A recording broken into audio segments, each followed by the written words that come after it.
Hello, everybody, and welcome to this edition of the Women of BSV. Today, we've got myself, Diddy, we've got Ruth, and we've got the beautiful Casey down in the corner there. And we are joined by these two wonderful gentlemen.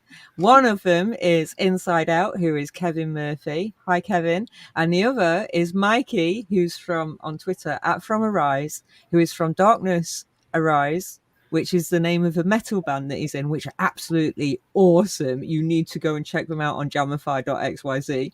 So that's From Darkness Arise, who owns Southern Eagle Printers, which is based in, about 2 hours outside of Miami, did you say? Fort Myers, Florida. Fort Myers, Florida. Okay. And these two are pegged.digital, which is a website which is under construction at the moment, which uses Mikey's screen print shop to peg physical assets to digital NFTs. Mikey did join us a few weeks ago live at the Miami Bit Arcade, right? So we had a sneak preview of what you were up to. So, Mikey, welcome to the show, and tell us a little bit about you, what your background is, and how you got into BSV, and where this amazing idea came from pegging digital assets to NFTs. So I got into BSV because, you started hearing about Bitcoin and these other cryptocurrencies. But my whole thing right from the start was like, well, what does it do? Everybody says, what is Bitcoin? What does it do? And everybody's just, you trade it, you invest in it. I never really, okay, that's cool, but I'm not really a great investor or trader. Where did you hear the name from? Was it somebody that you knew, or was it just like, somebody actually came to my shop and wanted to pay with Bitcoin, and I knew nothing about it. And he wanted to give me some Bitcoin for some T-shirts, and I said, no, just give me the $50 and I'll do the shirts. I don't want this Bitcoin. Then get out of here, So I didn't do it. What is this? But then later started hearing a little bit about it. Fast forward to maybe 2016 or so, started hearing more about it and how you could mine cryptocurrencies with a GPU. And being in the graphic industry, I had GPU on my computers. So started mining, I think some kind of Ethereum Classic or something like that. ETC. Yep, just to learn a little bit. And I didn't still quite understand what it was all about. It wasn't until later that I said, you can actually, some coins had utility, some things didn't have utility. And I kind of was more driven towards the ones that had utility. And like, how can I make this? How can you take digital and bring it to the physical world? Has always kind of been in the back of my head, because I run a very physical process. I'm not really the code guy in all of this kind of stuff. I know a lot more about the physical end of it and manufacturing. So how do we get these together? Well, it wasn't until BSV that I really saw, hey, we can definitely peg things with the NFTs exploding. And that really started putting a lot of this into perspective, that you can peg, you can put everything together, and then meeting Kevin, he's helped me out with a bunch of the, before they were minters and everything around, we were trying to create tokens through Run, just, straight coding them through the console. And that was an experience, but we've learned a lot, and Kevin's helped me a lot with that, I will say. So what was the first process then? You said what are you specifically are you coding? How did you get to the kind of point where it's like, okay, yeah, this makes a lot of sense. So how did you decide on Run, and what's the process that you used first off? We're not sold on Run. I want to make that clear. Run is a protocol and it's useful for what we're doing, right? And RelayX, of course, they have the mint that made things easy and all that. But we do also, I am looking more into the simple Fabric protocol and all that as well. And I actually asked Fabric, I'm sorry, where to find the asset on chain, like where's the hash? Because I want to know a little more about that. I remember always putting in URLs. I've spoken to a lot of people. I'll tell you what. There's a Scottish guy. His name Daz, and I don't know. Hopefully, he's not upset if I put him out there. But we all met each other from In the Box. If you'll remember the live stream. That was a podcast. Yeah, it's on Twitch, isn't it? Yeah. Really But we did live stream. It was right when COVID started and all that. So yeah, he actually was doing Recycle SV, and that was like a way to yes. yeah. I signed So up for that. I have to say, like, he's a huge inspiration and has given me a lot of the ideas, I guess, for how to actually tie a physical to a digital, make that connection, right? And a little chip now can hold the information, put it on something that's Let's physical. see that. Put it a bit closer to the camera. So what is that? Is it like a hologram thing or a... Oh, I see. Okay. It's replacing a QR code.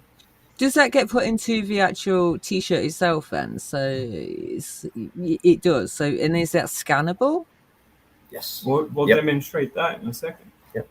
I actually shot you a picture of what the NFT would be looking like on Twitter to the Women of BSV Twitter direct message, and that's what will be routed to. But everything needs to be on chain for us to really prove it with a digital image. For a second. Okay. Can you see it, Ruth?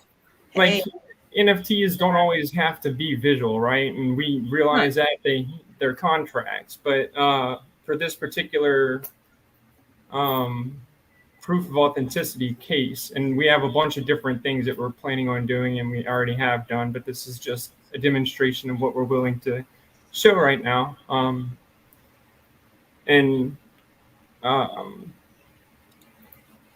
Pretty much like it's the same concept of scanning a QR code that routes you to a URL.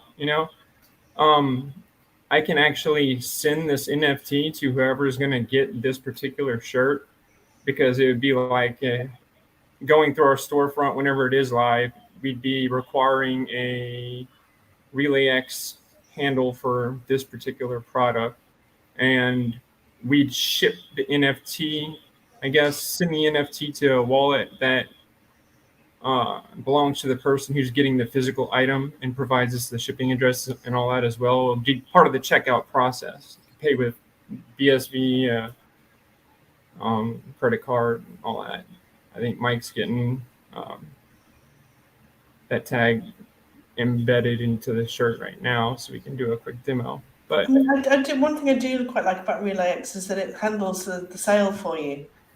Yeah, like outsourcing the wallet and selling process.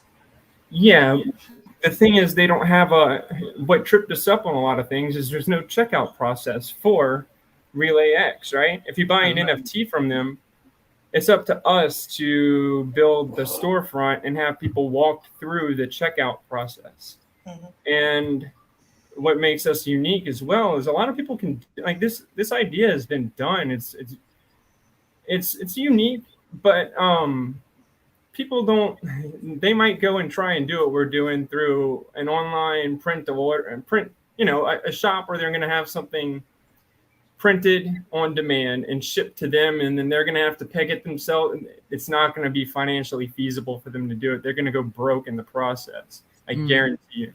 So that's where we have a little one up here, and the experimental stuff that we're doing beyond just routing to a hash through the What's on Chain API or the BICO Media API, whatever. Let me just tell you how Bitcoin, KP Dad solved it, buy Bitcoins. Buy Bitcoins, KP Dad, how he solved this problem. Oh, so KP Dad, yeah, he's a good friend of ours. Yeah, so him and I work together, actually. Kind of giving them some ideas. Yeah, we're I'm not doing a symbol or anything. I'm trying to replicate a round circle for a coin. So yeah. But anyway, the way he solved this problem was that when people buy the NFT, they have to then redeem it to him. Email. And then he sends them a new NFT out. That's exactly what I told him to do. All right, so I'm not trying to take credit. I'm just messing around. But really nice coins are beautiful. They are. I own the whole set. They are absolutely beautiful coins. Yeah, so do I. Love them. Yeah, we're all like him, Mike and I are all kind of in the physical thing. We're all dealing with physicals, right? So we're kind of working together on that. Feed And off each other for it. yeah, for sure. So, I mean, he's got a lot of valuable information to offer as well. He's really smart. He's awesome, you know? So yeah, but that got to be a very clunky process, and we did physical stuff, and we sold out of certain NFTs. I don't even want to like go back to the past because I want to kind of start fresh because we learned a lot from what we did already, and corrected mistakes that may or may not be out there currently. I'll put it like that. I don't know. Broken links on QR codes and all that stuff. I'm sorry, guys, if you got some of that stuff. You got it at a good price, and hit me up if you need something and you want some. We'll take care of the early adopters. I'll put it like that. Yeah. But yeah, we figured out how to get around some of that, or to not have broken links and all that. And yeah, that whole process just led to people not wanting to do it. It's too much work to send somebody an email with your address, your pay mail, and all that, to send them the NFT back to you in order for you to send another NFT that's the redeemed NFT. That way, that whole thing gets so damn complicated to walk somebody through a checkout and just have them collect their pay mail and then send them the NFT and then send them the physical product is way more streamlined. Yeah. You know, makes sense. And that's just one of the things we learned, you know. And why not open up everything to credit card? We can build on chain and also send things out and have credit card payments if you want, right? People don't even have to care about. They don't have to know it's being done with Bitcoin. And you don't need a wallet to view the pegged. No, you don't need it. You just need a phone. That's cool. Anybody with a phone can view their NFT shirt with, you know, when they scan it. Yep. Yeah. Sweet. That's cool. That's sweet. That's and it gets over the sort of interoperability problem as well. Mm-hmm. Exactly. Yes. And that's what we're going for, is interoperability. You know, and my experience, just throw it out there. I was a chef for like 20 years, right? Then COVID shut down everything, and I was in New Orleans doing hospitality. So like that's whenever I got really interested in all this and started like kind of diving into it, to the point where it was like, Kevin, why are you just playing around on your computer all day? You're not doing anything productive. But you know, I've managed to meet enough people and network well enough to get to where we can do something. I don't know. I have some faith that this will take off, but if you want, we can demonstrate the. Sure. And do point it over. Like, let's try to do this. So this is the print shop right here. You kind of see what we've got going for y'all right here. That's amazing. Yeah. That's cool. Well, here. Hold the camera a bit closer to it. So explain the machine to us then, seeing as we're here already. Then these are cool. Explain the machine. Like, you know the. All right. It's beautiful. It's actually just a big screen print machine. This thing's got 14 colors, so we're able to do pretty much anything with this machine, and it will do about 300 shirts an hour. Wow. At full capacity when we're running, fast. But the quality is amazing. This is the way to. It's really the right way to do shirts. That looks so good. In each of these crazy heads you can see on this machine, there's a color for each. Well, a screen for every color. I don't know how much of screen printing you know, but it will go through each of these colors. You need to make a separate plate. So basically, I'll take a design and I'll pull every color apart in the design, and then I reassemble it on this press as a different color plate. Layers. Yeah. Trying to go around to the different colors so you can see what we've got going on. And then when and each one has like a little piece of the design in it that's allocated to that color. So it's like color separations. Yep, the color separations. And then, here, getting more with the actual logo printed on there. And then when it comes off to the end over here, Yeah. This is incredible. And then what will happen is they will finish here, and then we will cook them down a dryer at about 300 degrees, and this ink will become part of the shirt at that point. So that's pretty much it with the machine. It's just a big beast of a machine, I will tell you, though. Yeah, what size is that area? It's about a 25-foot diameter, the press. Is it noisy? It's noisy. Oh, yeah. It definitely is noisy. So is it better for you to do, say, a run of 300 than it is to do like 10 at a time then? Of course, it absolutely is better to do big runs. That's why I have different presses. Up in the other room, we have some smaller machines to do, smaller short runs. I've got a digital machine that we can do like one shirt if we need to. But really, this is the correct way to do it, is with a machine like this. Because once you set it all up, it took me a couple hours this morning to get this design all ready for you. But then once we go, we could run, probably 1,500 to 1,000 of them before the end of the day easily. Wow. So how long per shirt then?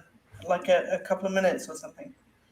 Yeah, it just goes around. I mean, literally at this point, you just start putting them on and taking them off. And that's it. Every time the thing. Does that depend on, like, do the t-shirts get fed onto the machine manually, or is there a machine to feed the t-shirts onto the machine? You have to physically put them on there manually.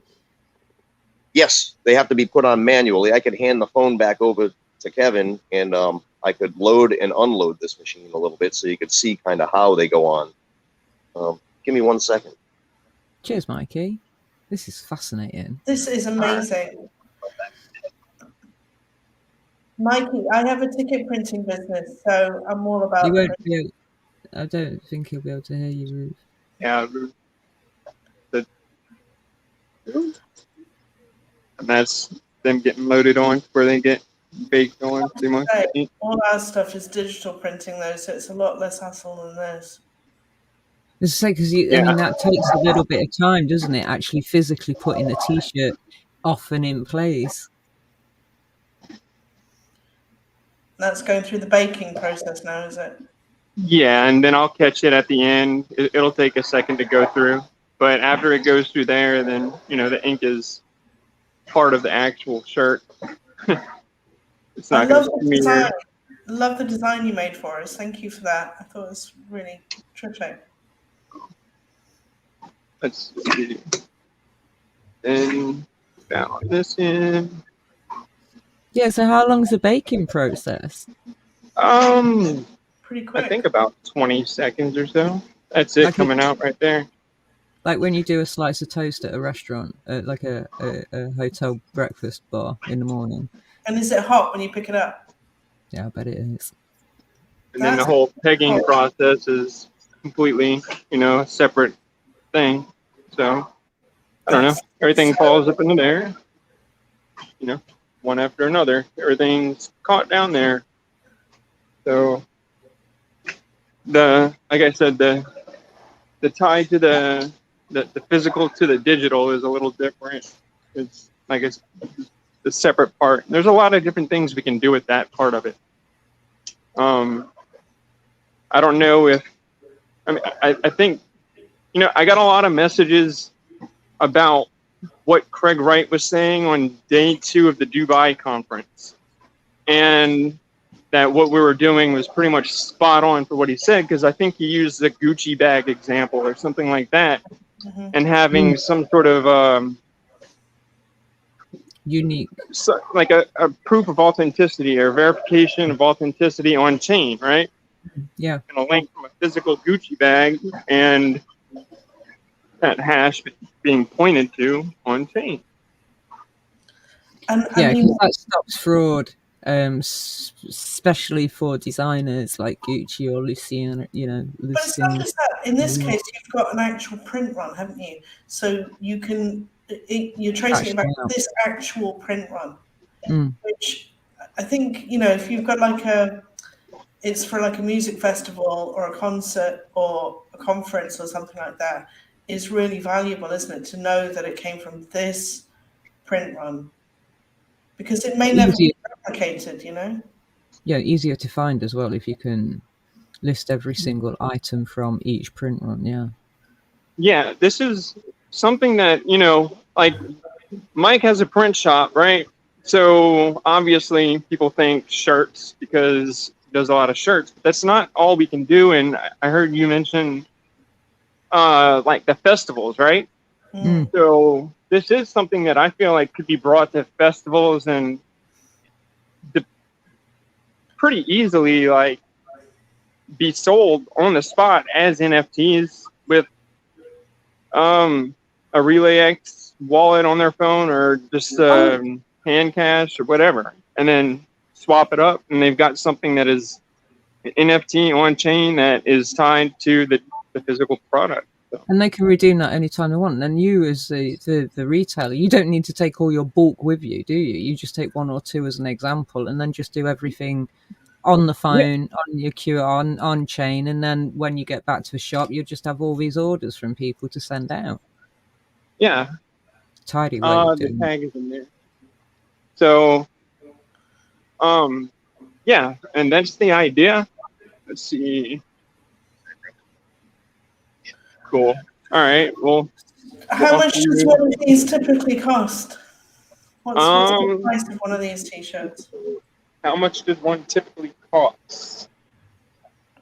You see, pricing and all that it's a little tricky. There's a lot of stuff that comes into play with it, and you see, this is the walk back from.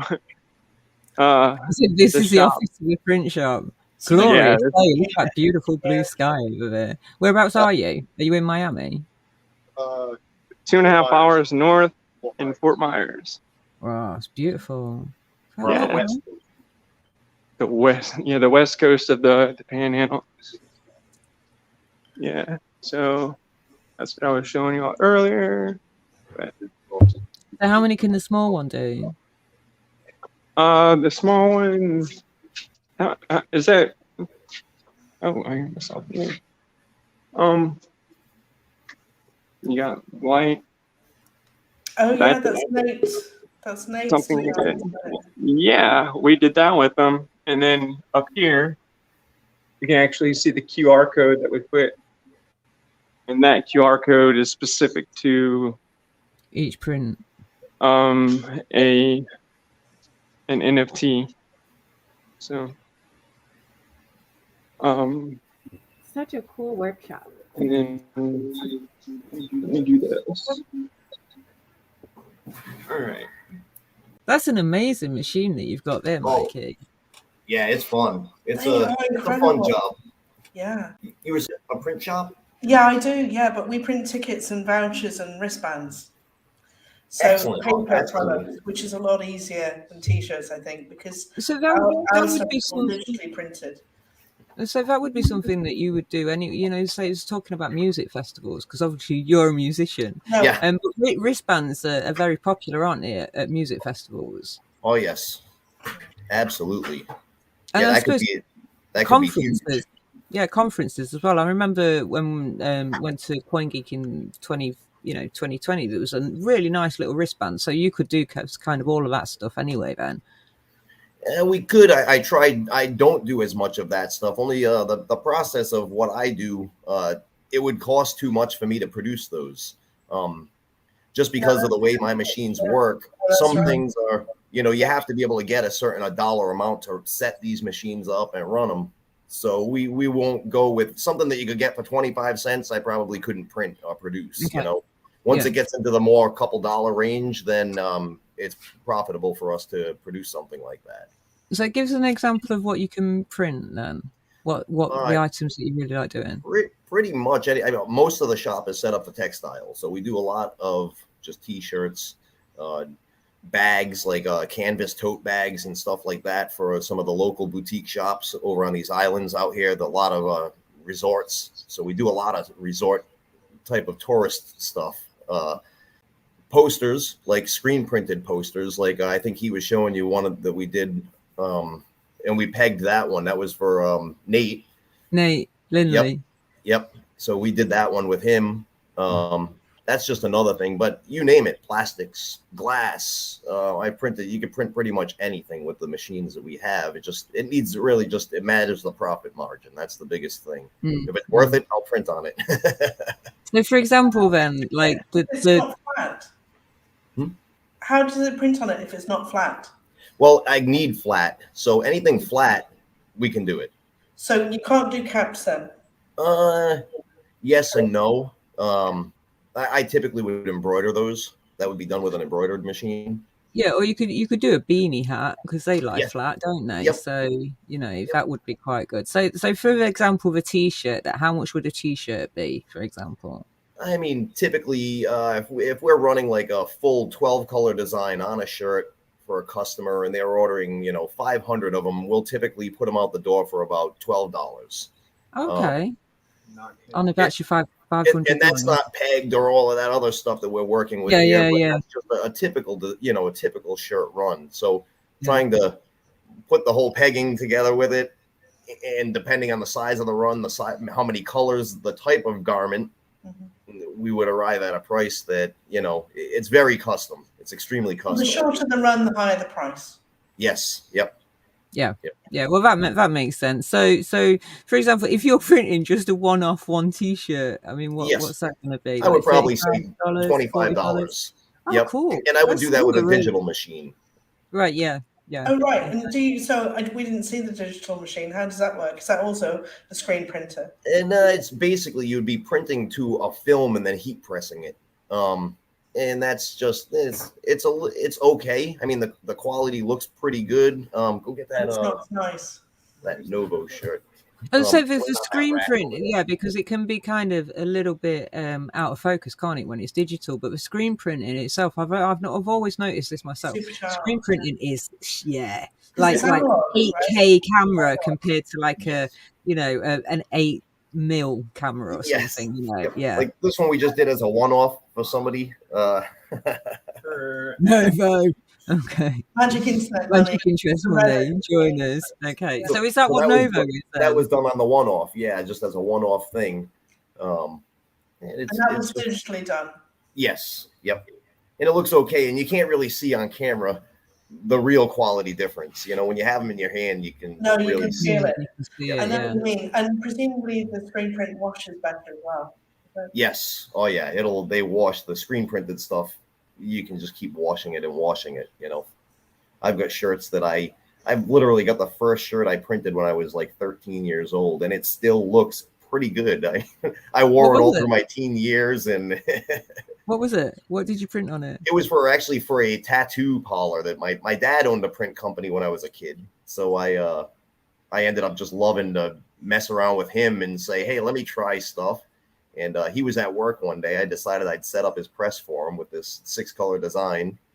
And he came home and it was all ready. He said, they look great. So I printed a few of them and I kept one for myself. And I still to this day have that particular shirt. That's fantastic. That's fantastic.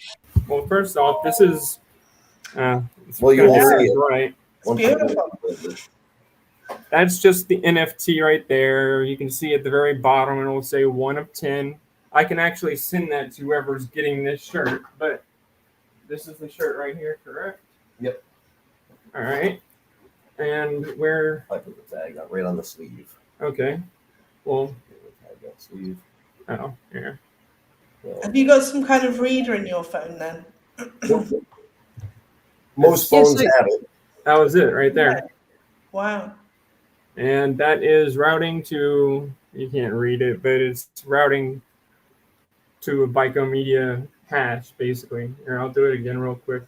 So what application do you use to scan it with? You just have to enable NFC near field on your phone. On the phone Every itself. phone has it already. Yeah, it's on like the settings. scanning a QR. Yep. So in settings, you enable NFC, and then you can just anything. That's awesome. And that way you don't need any special wallets. Yeah, we want anybody to be able to do this, right? Yeah. And sometimes people want the NFTs in their wallet. Sometimes people don't care because the hash still it's still proof of authenticity on chain, whether it's in their wallet or not. The physical thing is verified proof on chain. Now, I don't want to counter argue that right now, but I could. But there is other stuff that we can do to make it more secure, or so that it can't be really copied by anybody. And you'll get a relay NFT with it as well. Yeah, you'll be able to scan it and see it, but you'll also have the real NFT in your wallet as well. Yeah, so that would show up in your what tab is it? Whatever. In your collections, in your Relay X wallet then. Yep. As well. Yeah. Or Teak or whatever, Yeah, Joshua's Teak wallet. Yes, that's right. They've open sourced a lot of that stuff now, which I'm going to start messing with. That way we can probably, I have a lot of things that I want to play with. Yeah. Sounds like it. Sounds like it's all going around your head. It does. Streamline this.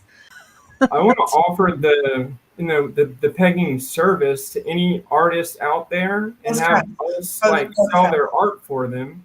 And they send me a digital file. I already have somebody, or one or two people that I'm seriously talking to about this, and they were going to send me some physical art of theirs and the digital thing. I meant the NFT, sell it and all that stuff, and then handle that part of it just to fill our store up, I mean, that makes so much sense to me as well, because literally you can, you've got your store shop, the storefront, which you're doing the print press on anyway, because you've got your print press, but then obviously, like albums and stuff. So you could actually have a gallery page for all your artists, your print shop, and then you could actually have your own kind of Jamify as well on there as well, because you're a musician.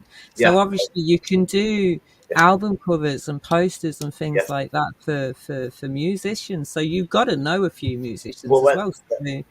What's the plans for the future? Come on, there must be. That's another thing too. Is I'm pegging my music shirts with music. So basically, I'll make NFTs of our music and peg that into the shirts. Like my next album will be a T-shirt. It won't be a CD.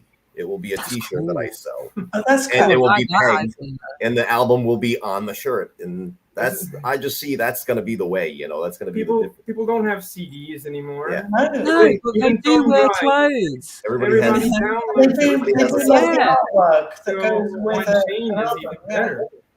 Yeah, that's a cool idea. So initially you would buy the shirt and then the album is pegged to that. You scan that, goes then, for example, at the moment into your Relay X wallet, and your album is in your Relay X wallet. So even if a T-shirt gets obliterated because you wear it 24/7, you've still got your album. Yes. Yep. Exactly. And it's also protected in that, like, people aren't going to be able to just search the hash that we embed on a shirt or something physical, and whoever actually buys it gets to go to that hash every single time. I mean, that could be copied by the person who buys it, and they could resell it and all that and try and do all that stuff they want. And of course it would be a good way of fundraising, wouldn't it? Like bootstrapping albums and stuff. Getting people to buy the T-shirt so they've got something physical for their investment whilst they wait for the album to come out. That is, that's a great. I hadn't really thought of it that way, but you're right. Absolutely. It's phenomenal. For artists and musicians, what a phenomenal way to go about things, really. I mean, I was thinking about Nate. I mean, Nate pops up, Nate's name must have been dropped into our interviews quite a number of times recently, because he's so prominent within the kind of, all his artwork and everything. It just pops up all over the place. So something like his comics, he can sell his, a T-shirt he's done, which can fund the card game that he's doing, which can fund the comic, which can fund the music. So we've got how many of those posters? Like, people haven't. I think people are just starting to get past the digital thing. They weren't even ready for the accepting physical things, because they had. With BSV in particular, people hadn't really even seen on-chain digital NFTs or anything like that. So they just bought NFTs just to buy them and didn't even read the descriptions of certain things. Now people want utility and physical items. Not as nicely printed as yours, but that is excellent. We love physical. Yeah. So we have several posters of those Nate Lindley Truth comic book covers too, and we can still peg them with the latest technology that we're using, near field and RFID and or QR codes still. So let's just talk about art for a sec, right? So, for example, I've got some like this, yeah. So what you're saying is, You've got some I really saw you and Roy awesome. Bernard. I saw Fabric. I was looking at there the other day. I didn't know you were an artist like that. I saw all your acrylic stuff, and I was like, "Wow!" I didn't know that you did. I got your NFT, the music and stuff, but I didn't know you did art like that too. I was blown away. I was like looking through all this stuff. And I was like, "Wow, she does all this too." I didn't know you did all that, Diddy. Oh no, well, that's really nice because the acrylics I only started during lockdown, but I do digital portraits and buildings and animals and stuff. Yeah, so I do those on the iPad. But but the point was, as an artist, I could actually give you, because with Fabric I've got all my art and I send it out.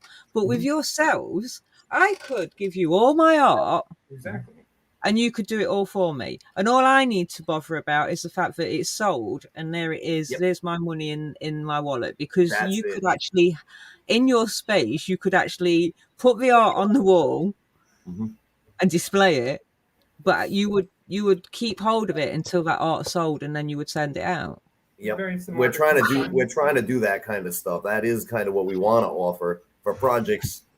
Let us handle all that. Let us handle the shipping, because shipping is another whole different beast in all this. You know, we've been going through a lot of stuff with that as well. If you're in Holland, please. Netherlands. Yeah, the Netherlands. It's getting very expensive shipping these days. Not only that, customs and slow blocking. Yeah.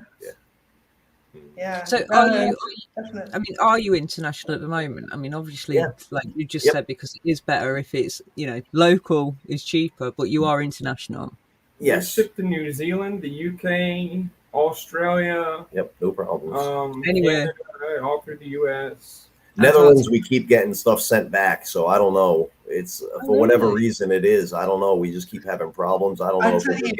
We ship to Ireland because, tickets and all the rest of it. And in Ireland, addresses are just very vague. Yes. And they're out in the middle of it. Doesn't find its destination at all, because nobody knows where these places are. Because it's like the third farm on the left. Yeah. Absolutely useless. Yeah. In fact, years and years ago, I knew somebody who lived in a Welsh village, and he was 6'4", and he was a chef with long ginger hair. And I did actually address it to the chef, whatever his first name is, can't remember now, it's ages ago. But chef with the 6'5" chef with the long ginger hair who lives in whatever village it was, and it actually got there to him. Wow. Yeah, and there's only about 60 people lived in this village. Do you know what I mean? But because I knew the name of the village, but I didn't know his address, it's like, oh yeah, we know where it is. It was Rich. Yeah, no problem. That's great. Yeah. Maybe that should be our new approach. Yeah. GPS coordinate. Dude who goes by this handle on Twitch. Yeah.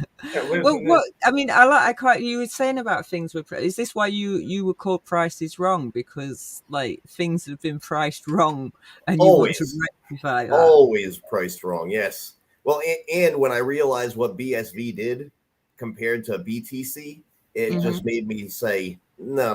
The price is wrong. The price is definitely wrong. Yeah. Like Jack Pitts or John Pitts said. And also, it's like another thing is people everybody I know, my friends, they're all into Ethereum, and it's only price. That's all. I don't care. I just want to get rich. They don't understand it.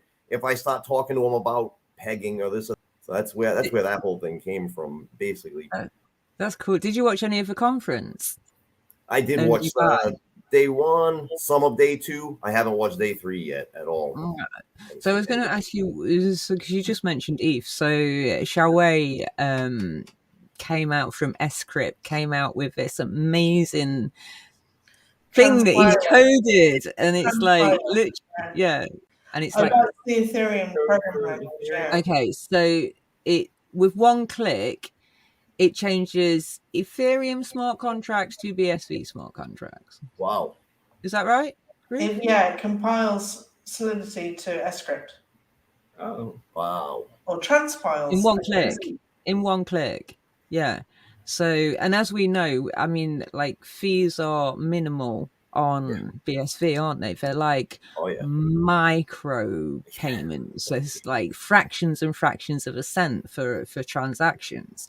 So yeah. So as a business, for a business, I mean, that's really good, isn't it? I mean, fees on credit cards, what are they? About 2%? I know. 4. Is it more than that? As a business, they take 4% right off my credit card sales. It's 20. It can be 20 to 35 cents per swipe for MasterCard or Visa or whatever. They're going to do that per swipe. It's like 45. And then a debit card can be different. Yeah. And then the bank that issues that credit card, because you can have a Capital One Visa card or a Regions Bank Visa card or whoever, that bank is getting a percentage of every transaction. And then the machines, like your Lightning node, right? Yeah. It would be your Lightning node for your credit card, the swiper thing or the chip reader, whatever. That's taking a percentage as well. Mm-hmm. It's something I was on a business call with a woman that I actually did some work with for a little while, made like nothing for that job and was doing some really horrible work. But I learned a little bit from things like that, It's horrible as a business. Like, I wish they would just go Bitcoin already, because it would be so much cheaper for me to just accept BSV. I mean, when I see my credit card statements at the end of the month from running people's credit cards, and it's like $4,000 they're taking in fees. We do some volume with this business, but it's like when you see, they're making $3,000, $4,000 a month off me just to use credit card. You just accept credit card, it's costing me this much money. That's outrageous. Like, I know if I was BSV, it would be like $100 or something, maybe, just to accept a simple payment. Back to cash. I mean, cash shocked my faces. Wow. I know. Sorry, Ruth. And this is, the stuff that I'm talking about, I got directly from a salesperson who was trying to sell us, the woman that I work for, a certain, credit card machine, and telling us which cards were how much. I mean, and Jack Pitts, he actually gets into this stuff in an interview, and like, I know I'm right. If he says it's right, I'm sorry. I know it's right, because he knows his shit. I have mad respect for him, Same. Just diamonds in the rough, isn't it? Yeah, diamonds in the rough. Yeah, he's for somebody to go hedge fund and all that stuff, to dedicate the next 20 years to BSV after seeing the .com thing, and to not let all this other stuff going on in the crypto Twitter space, whatever, all that stuff, to not sidetrack them into something else. I feel like I might be doing something right if I'm doing that. Not to even second guess myself or anything, but no, I know exactly what you mean, because there are so many geniuses in the BSV pond. It gives you confidence. Yeah, some of them are very, very good at manipulating or social engineering. I'll put it like that. For better or for worse, we'll see. Not to name any names, easy. We know who you mean. Yeah, but I mean, it's all fun. It is fun, yeah. It is part of the fun game. I mean, are you selling those coffee mugs? Well, they're on our website. Are they? We have the womenofBSV.com. We have coffee. I set up a spreadshirt shop. Yeah. Okay. So, but I mean, I'd rather sell your stuff, because this is just Spreadshirt. It's just anonymous. That's all right. Not that great quality either. I'm a big fan of coffee. I'm a big fan of Women of BSV, so I kind of need to get that. We're your biggest fan. Yeah. Well, I mean, Chris is there, or KP Day. Sorry, I know he's always up in y'all's chat box. So. Yeah, he is, and KP Dad has been a good support for us. He's really great. Yeah, he's we do call him. Well, I call him Dad as well, to be honest with you. So thank you very much, yeah, KP we adopted Dad. him. We adopted him. I'm definitely okay with that. We also got a shop in. I don't know if y'all have seen Castleborn or not. We have. Yeah, one of the buildings in there, just to kind of throw that out there. So that's going to link up to our storefront. We just need a few more items to put into our store. Adam? Adam Page. Supernova Labs. Yeah. There's a game attached to it. I haven't actually tried playing it yet. What is going on with the Castleborn thing? It's like have you seen it, Casey? It's like a game. You're talking about Castleborn? Yeah. It's like a little open world metaverse. It's kind of like Decentralized, but 32-bit. That's right. And it's not necessarily just Bitcoin. Like you can actually have Ethereum stuff in there and all that. I mean, it's open to being. I know Adam specifically wanted to make sure that he did not cut off other markets. That way we could absorb some liquidity possibly, or just to make it a friendly environment where people can actually learn, instead of argue the whole time. No, that's cool. I should try it. I should play it. Is it?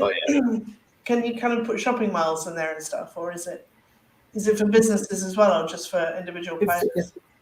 Both. I know the buildings are being built on the inside right now, most of them, but it's in its very early stages. I can see this like blowing up and being. I know the Gopniks own a building there. Oh, cool! I know Ray from Real BSV and John. They got some eggs, some 3D eggs that they had, which they minted on the money board. Yeah. Yes. The elements, the 4 element. Yes, that's right. Wind, water, fire, earth. Yeah. Yeah, so I got I know 3 of them and handed them out to different people just to get them in there. So I think it's a bit about these giant machines, because like we tried like a separated printing press once in our business briefly and got rid of it because we just got covered in ink and it was an absolute nightmare because it kept breaking. How do you keep these machines working? It's not easy. There is a lot of moving parts. There is a lot of it's a skill and a trade that takes. I mean, I've got 25 years, not trying to show my age too much, but I've got over 25 years in doing this. Started as a kid, so I never really learned. It was always fun for me, but just it is a difficult process. An art. It'll drive you crazy. I mean, a lot of late nights and just going absolutely crazy. Well, that's what I'm thinking, because when it's physical like that and there are so many moving parts, they break, Oh yeah. Do you do your own maintenance? Or I have to maintain these machines like you wouldn't believe. I'm getting really good at it. I've spent thousands and thousands of dollars paying technicians to come and do it, and then I watch them like a hawk. I try to learn every little thing I can about the machine when I have a technician in here. And now it's like, okay, $40,000 of maintenance later, I'm kind of learning. All right, I know how to do most of this stuff now. Rewire the machines, sensors, change out parts, whatever I got to do, whatever it takes, Because it's like a huge octopus or something, isn't it? It's like a very large physical object. Yeah. It's like a gigantic robot. It's all servo motors, air pressure, and sensors. So it's like a gigantic robot. Spider. Yeah. I'm trying to think what it cost. It would cost over $250,000 to put right somewhere. That's it's not serious money. Yeah. Not that I paid that. I know I got a refurbished version and kind of did a lot of things myself to get it for the price I got it for. Or else I don't think I would be able to get a new one of those. They're just they're tough. Probably costs $1 million these days. Yeah, they're probably. That's what I was thinking. Like now, can you even get them a 14 color? I mean, they push a lot of 8 and 10 colors locally, but they don't. I don't really see the 14 colors around anymore. Well, I was going to say 14 colors seems like a hell of a lot. So does that give you a much finer quality color reproduction? Well, I can just do a lot more detail. Like with yours, I've got white under everything, really fine and light to keep everything light and soft. And then I put the colors of your logo in there. And then I've got a second white on top of everything at the end. Now yours ended up being 7 colors to do the Women of BSV and have the whole, just have it look the way it is. It's quite a difficult logo I created there. Yeah, I can't even make that into an SVG because it's got and when you've got those shades and those different tones going through there, you don't want to be too heavy with any one of the colors. So you might have sometimes where you've got 2 blacks or you've got 2 purples or something where you've got a real light tone fade and then something a little heavier to make it bold. So having 14 colors, you can practically do whatever. You can make the picture look just the way you want it to look with that many that capability. And that's the difference in quality, isn't it? Because I think with digital printing, it comes out quite muddy. Like say you're putting white underneath it, and so you're giving it this nice background to pop off. Yes. Yeah, no, it's such a difference, I think, in the end product. Because I bought some digitally printed t-shirts for my niece recently, and was really disappointed when it showed up how dark it was. It was just, you could barely see the image. And it was meant to be some fairies and stuff, so it's a lovely old painting, but you can't see it. So yeah, it makes all the difference in the world, doesn't it, to the quality of the makes a huge difference. Yeah. Have you had anything that's ever been your favorite job? Like a customer that's like really, stood out among anybody else? All of them, I guess everything. The thing is with screen printing is because I do the separation work in house, I do, and then bring it to press. Every single time you do it, it's a different, you could have 10 8-color jobs in front of you, and every one of them will be a little bit different, from the ink consistency to the setup to the way the halftones come. It's always a challenge. Every single day of my life is a challenge to do this stuff. And that's what I love about it. Like, it never gets old because I'm always thinking of, okay, now what? When you think you know it all, something gets thrown at you, and then you're going to learn something totally, even when I think I know everything. No, I don't know everything yet. But like, it must be like treasure when it comes off the last. That's it. That's what I like the best. When I see that first, like when I saw the first Women of BSV shirt come off today, I was like, yes, it looks great. I'm so happy. Like, yes. That's so fabulous. It really is. Thank you so much for doing those as well, because then it makes me feel quite unique in the sense that, it's the first kind of their kind. It's been screen printed personally by Mikey, and we've got evidence of you doing it. So if you want proof of work, this is proof of work completely, isn't it? It's like the dirty jobs version of Women of BSV. Yeah. And it is, printing is a dirty job, isn't it? I mean, you must go home covered in ink. I got better over the years. I don't get as dirty. I'm pretty clean today. That's not bad. I remember when my dad was doing it, with this big machine. I forget what it's called now. Something like Brandenburg or something. I can't remember. Yeah, a web press. Web press. I can't remember, to be honest. Or Heidelberg, was it paper? Yeah, it was paper printing. Paper, that would be like a Heidelberg or offset printing. Heidelberg. Yes. That's right. Heidelberg. Wasn't the Brandenburg. Heidelberg. And he just swore, and it just got louder and louder. That's a trade in itself too. You have to really learn the ropes to run a Heidelberg. So that offset printing is a difficult process too. Well, it was a very, very heavy, large machine in a very small room, but it didn't last long. We got rid of it because he was an IBM man, So we started out with what were they called? The golf ball printers. Pad printer. Anyway, the old printers back in the 80s. Like a dot matrix. The dot matrix printers, that's right. And basically progressed, and he had a go at the color separated printing, and really liked that wasn't a way to go at all. We couldn't stand it, so we went back to digital. But it gave me huge respect for anybody who does do the real kind of printing. It's just you understand. Yeah. I mean, even now our printers break probably once a week. Yeah. Even with the really high tech, almost a photocopier style printers, it's still absolutely. Where can people find you, Mikey? How can they find you?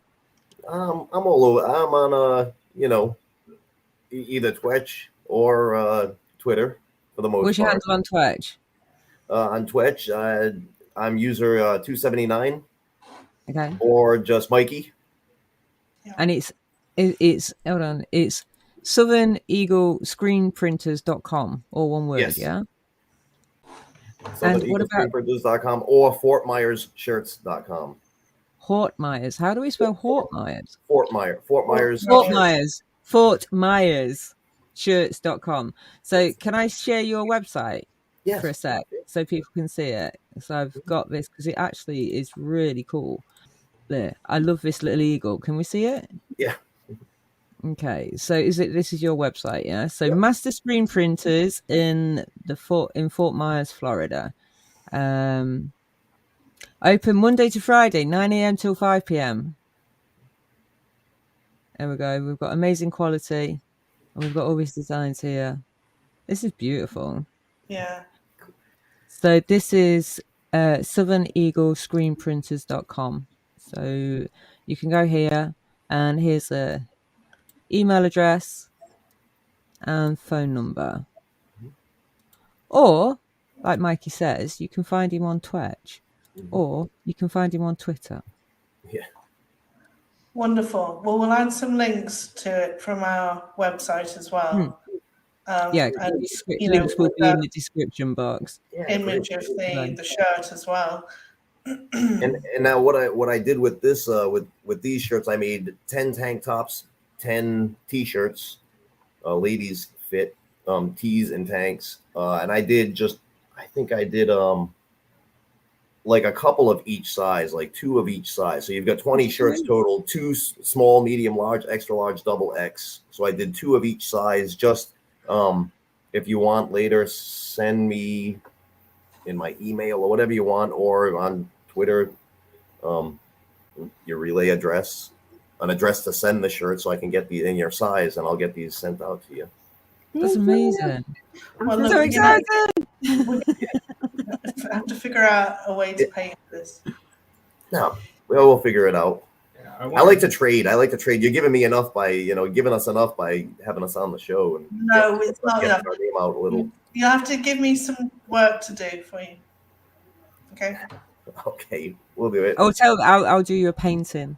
Hey, oh. Give me some colours and I'll just do your painting. I don't know what it'll be, but give me some colours, your favourite colours, and I'll smash them together and see what comes out of it. Awesome. I have a running list of a bunch of cool phrases I'd love to put on t-shirts. So maybe I'll just send that to you. And if you feel called to throw any of them on shirts and everyone approves it, that would be fun to, just get some more wisdom out there as people wear these. Absolutely. About stuff that's going on, not just the logo. So yep, absolutely. That's easy stuff. Yes. Yeah. Cool. Well, thank you again. I don't know if you guys heard me that come through clear. My little girl's here, so I have my camera off, but I'm so excited to meet you guys, and thank you again for what you guys are doing. It's gonna take off. You're in the right place at the right time for sure. Yeah, definitely. Summer, everybody wants custom t-shirts. So thank you very much for joining us, guys, and thank you very much for showing us around your screen printing and your press room. It's amazing. And thank you so much for doing the t-shirts for us, which I will be wearing and then fashioning for you at some point when we get them, which will be absolutely brilliant. And thank you for coming. And if you like our episodes, please like, share and subscribe. Bye. Thank you. Thank you.